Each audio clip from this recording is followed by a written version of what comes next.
Hello，大家好，歡迎返嚟我哋嘅頻道。今日我哋要傾一間令全村人又愛又恨嘅公司 NVIDIA 英偉達。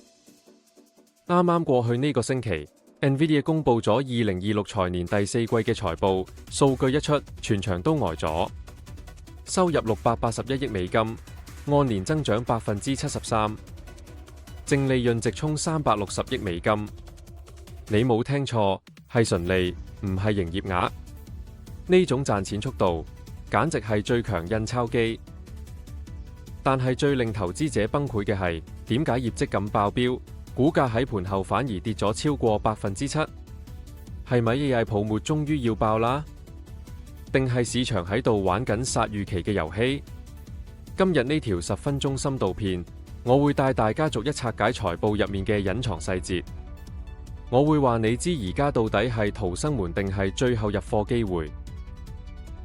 睇完之後，你就會明白華爾街班專家喺度震乜嘢。第一章，業績咁靚，股價點解跌？第一個原因，利好出盡 ，sell fact。大家睇反財報前走勢，已經累積唔少升幅。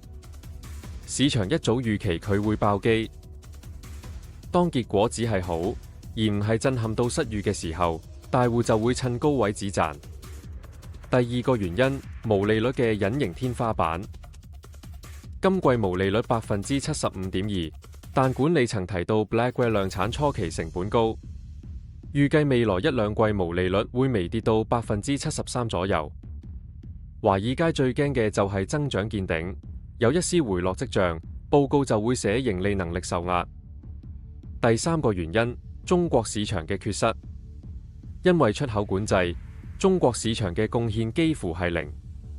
雖然全球其他地區需求好大，但失去咗中國呢塊大餅，始終係隱憂。失去咗中國呢塊大餅，始終係投資者心入面一個隱憂。而家我哋入去第二章，競爭對手係咪真係威脅緊 NVIDIA？AMD 嘅 Instinct MI350 系列已經開始發力，擁有288GB 超大記憶體，號稱推論能力係上一代嘅4倍。AMD 正在追緊 CUDA。另一邊廂 ，Intel 嘅Core i3亦都打緊性價比。喺特定訓練任務，佢聲稱比 H100 快1.5倍，而且內置 Ethernet 更有利於大規模集群。雖然 AMD 同 Intel 喺硬體上追得好緊，但 NVIDIA 最大嘅護城河係 CUDA。全球開發者生態唔係一朝一夕可以取代嘅，佢依然係莊家。好多人問 NVIDIA 而家係咪好似2000年互聯網泡沫嗰陣嘅 Cisco？ 如果你只睇股價圖，係有啲似，但數據上係兩回事。當年思科好多客戶係燒錢買夢。但 NVIDIA 今季自由現金流係349億美金，呢啲係真金白銀，唔係 PPT 上面嘅數字。Microsoft、Google、Meta 呢啲巨頭嘅資本開支依然喺度加，因為如果你唔買 NVIDIA，你就會落後，呢個係生存競爭。AI 競賽未停，入到第四章，我哋講下技術。NVIDIA 已經全面轉向 CoWoS 封裝技術。提升咗芯片嘅互聯頻寬。黃仁勳已經講緊下一代 Rubin 採用3納米製程，配備288GB HBM4，推論速度快過 Blackwell 5倍，記憶體長問題終於有解。NVIDIA 嘅策略係一年一更。NVIDIA 嘅策略係一年一更，呢種更新速度簡直令對手喘唔過氣。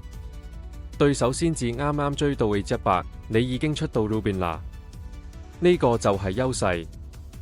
第五章，主權 AI， 以前係科技公司買，而家係國家買。NVIDIA 上年主權 AI 收入翻咗3倍，達到300億美金。各國要建立自己嘅算力，沙特、日本、新加坡，佢哋唔想將核心算力外判，要喺國境內建立 AI 基礎設施。呢個係萬億美金級別嘅新市場 ，AI 係新嘅工業革命。主權 AI 會令全球 AI 版圖變成地域化群島。NVIDIA 係唯一能提供全套硬體加軟體方案嘅公司。呢塊肥肉佢食硬。最後點算好？最後一章投資策略。如果你係短線投資者，你要預咗 NVIDIA 短期內會有大幅波動。但如果你係長線投資者，今次嘅回吐反而係一個好機會。我個人會留意120元至130元呢個區間。如果股價喺呢個位穩住，就係一個好靚嘅分批入貨點。記住，投資係買趨勢。AI 係未來10年最強趨勢，而 AI 就係未來10年最強嘅趨勢。NVIDIA 嘅基本面冇變，賺錢能力依然無敵。今次嘅回吐其實係俾長線投資者一個好機會。最後，我想問下大家，你覺得 NVIDIA 嘅股價係會跌到100元蚊，定係會直接衝上200元蚊？歡迎喺下面留言話我知，記得分享俾股友。如果你鍾意呢類深度財報分析，記得 Like、Subscribe 同埋分享俾你嗰啲心慌慌嘅股友。我哋下次見，拜拜。